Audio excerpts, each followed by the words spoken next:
अक्षय तृतीया का साजरी केली जाते? अक्षय तृतीया वैशाख महिन्याच्या शुक्ल पक्षाच्या तृतीयेला साजरी केली जाते. याला अखाती तीज असेही म्हणतात. अक्षय तृतीया 3.5 मुहूर्तापैकी एक शुभ मुहूर्त समजला जातो.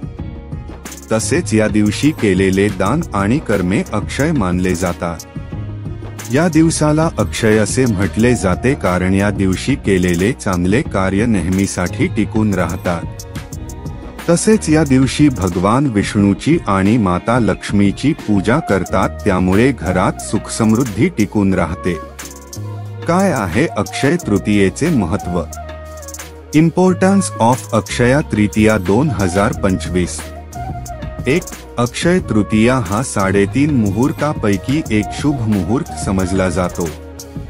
2. ह्या दिवशी माता अन्नपूर्णा देवीची पूजा केली जाते. 3. या दिवशी भगवान व्यास यांनी महाभारत ग्रंथाची रचना करायला प्रारंभ केला आणि त्यांचे लेखनिक म्हणून गणपतीने काम केले. 4. याच दिवशी माता गंगेचे स्वर्गातून पृथ्वीवर अवतरण झाले. 5. या दिवशी श्रीहरी विष्णू भगवान 6व्यांदा परशुरामाच्या रूपात पृथ्वीवर अवतरले.